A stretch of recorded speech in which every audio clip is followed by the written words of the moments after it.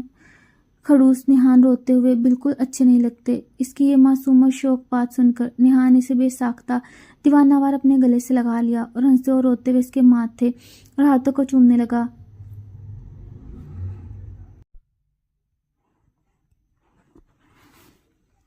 جانیہ کو پرائیویٹ روم میں شفٹ کر دیا گیا تھا جہاں نور حویلی کے تمام بڑے سر جھکائے، آنکھوں میں شرمندگی کے آنسو لیے اس کے سامنے کھڑے تھے۔ حویلی کے سب سے بڑے بزرگ نے آگے بڑھ کر جانیہ کے سر پر ہاتھ رکھا اور روتے ہوئے اس معصوم لڑکی سے معافی مانگی جس پر انہوں نے بنا سوچے سمجھے اتنی بڑی تہمت لگا دی تھی۔ جانیہ جو فطرتاً ایک نرم دل اور فرشتہ صفت لڑکی تھی، اس نے فوراً ان کے ہاتھ چوم لیے اور کہا کہ وہ تو انہیں اپنا خاندان مان چکی ہے اور اپنوں سے کوئی گلہ نہیں ہوتا۔ اس کی اس درگزر اور بڑکپن نے حویلی والوں کے دلوں میں اس کا مقام ہمیشہ کے لیے امر کر دیا۔ وقت کے پروں پر اٹھتے ہوئے چند ماہ گزر چکے تھے اور نور حویلی جس نے کبھی سازشوں اور آنسوؤں کا عذاب سہا تھا، اب جانیہ کی شوق، ہنسی اور نیہان کے بے پناہ عشق سے مہک رہی تھی۔ جانیہ کی چھوٹی بہن مکمل طور پر صحتیاب ہو کر اپنی پڑھائی جاری رکھے ہوئے تھی اور نیہان نے اسے اپنی سگی بہنوں سے بڑھ کر پیار اور اعلیٰ ترین سہولیات دے رکھی تھی۔ جانیہ اب صرف نیہان کی دھڑکن ہی نہیں بلکہ پورے خاندان کی آنکھ کا تارا بن چکی تھی۔ حویلی کا ہر فرد اس کے ایک اشارے پر جان چھڑکتا تھا اور وہ نور حویلی کی لاڈلی مالکن کے روپ میں سب کے دلوں پر راج کر رہی تھی۔ مگر ان سب کے باوجود جانیہ کے اندر کی وہ چلبلی اور بچکانہ لڑکی آج بھی زندہ تھی جو نیہان سے چھوٹی چھوٹی باتوں پر روٹھ جایا کرتی، اور نیہان جو کبھی ایک روبدار، سخت اور غصیلا انسان ہوا کرتا تھا، اب اپنی اس پاگل سی بیوی کے نخرے اٹھانے میں دنیا کا سب سے بڑا سکون محسوس کرتا تھا۔ آج رات بھی نور حویلی کے اس عالیشان بیڈ روم کا منظر کچھ ایسا ہی تھا۔ جانیہ منہ پھلائے، ماتھے پر تیوریاں چڑھائے، بازو سینے پر باندھے بیڈ کے بالکل کونے میں بیٹھی اس کا غصہ ساتویں آسمان پر تھا۔ نیہان جب آفس سے تھکا ہارا کمرے میں داخل ہوا تو اپنی شرارتی ملکہ کو اس طرح ناراض بیٹھے دیکھا اس کی ساری تھکاوٹ ایک پل میں ہوا ہو گئی۔ وہ اپنے کوٹ کے بٹن کھولتا ہوا ایک انتہائی دلکش مسکراہٹ کے ساتھ اس کے قریب آیا اور بیڈ پر بیٹھتے ہوئے انتہائی نرمی سے بولا، اب میری جان کو کیا ہو گیا؟ یہ چاند سا چہرہ کیوں اترا ہوا ہے؟ جانیہ نے تیزی سے منہ دوسری طرف موڑ لیا اور انتہائی خفگی سے بولی، اب مجھ سے بات مت کریں، اب تو اپنے کام کے علاوہ کچھ یاد ہی نہیں۔ میں صبح کہا تھا مجھے رات کو اپنی پسند کی آئس کریم کھانے جانا ہے، لیکن آپ جان بوجھ کر لیٹ آئے۔ مجھے بتایا مجھ سے اب پیار نہیں کرتے۔ جانیہ کی اس معصوم بچگانہ سراسر جھوٹی شکایت پر نیہان کا دل چاہا کہ وہ اسے وہیں کچا چبا جائے۔